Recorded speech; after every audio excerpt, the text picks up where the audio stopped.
Hello, and welcome back. This is Borahla here. We are ready to go to a very interesting period in time, when researchers began to leave their mark on the language learning world. While behaviorists dominated language learning thinking in the 40s and 50s, it would be accurate to suggest that the number of studies produced in the late 60s and early 70s by cognitive scientists put language learning on the university map.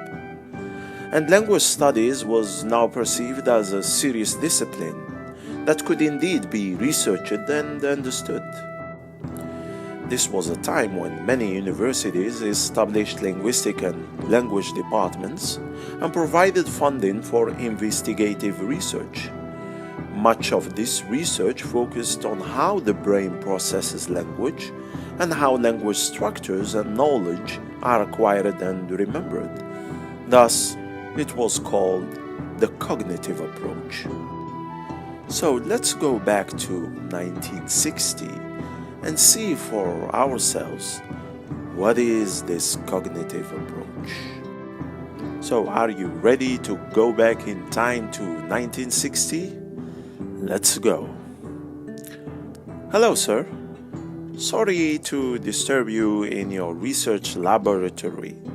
We come from the future, and we would like to ask you 6 questions about language teaching and learning in your time and according to your approach. Oh, hello, and welcome to 1960 and to my laboratory. Okay, sure, I'll answer your questions. I actually love investigative research. So go ahead, ask your questions. Thank you, Professor. We promise to leave you in peace once you answer all of our questions. So, our first question is, why should we teach languages? Do you know what would be really great? If I could program them with all of the rules of language. If I could just learn all of the rules, then we should teach computers. Well, we could teach computers how to talk. I believe that if we learn all of the rules, we can program a computer to be just like a human. Wouldn't that be scientific?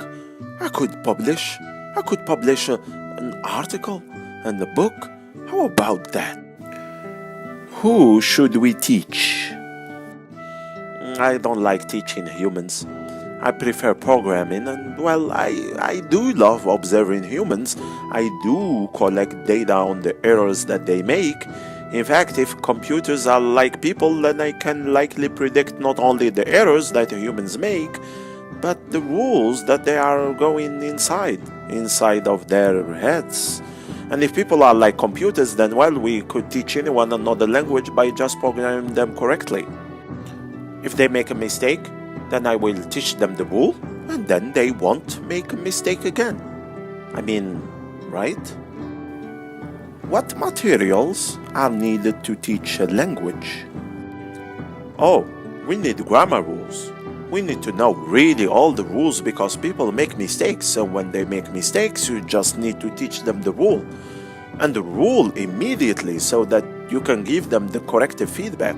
And then you teach them and keep teaching them until they don't make the mistakes anymore.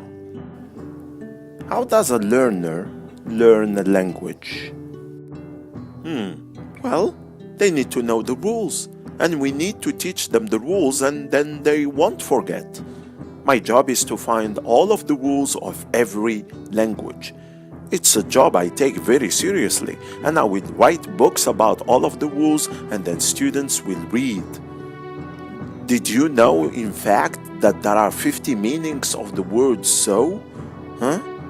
People need to know all the rules. How should a teacher teach? So, one class, I will teach all of the rules of the word so, just like I was explaining. I'll give all 50 meanings, and that should help students a lot in how to learn how to speak a language correctly. And did you know that there are 150 rules of the comma? And I want to teach all 150 rules? In fact, I have a book that I'm rather proud of and that I'm publishing at the end of the month. It's called The Comma. That should help a lot of people to not make the same mistakes they've been making all the time with that comma. It's a pretty tricky little thing, don't you think? How do we help students remember a language? The more information we give the learner in terms of corrective feedback, and the more knowledge that we have as we study the language, the better we can serve our students. I guess that's it. Hey, do any of you want to buy my books? I think I may have a couple around here somewhere.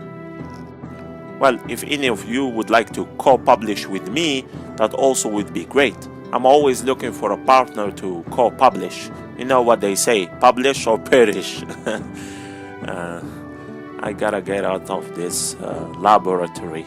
I've been stuck in this basement in this laboratory for a long time. Any chance I can come with you to see the future? Okay, that man is not coming with us to the present. Anyway, so back to the present, and I hope that you have enjoyed this interview. See you in the next lesson.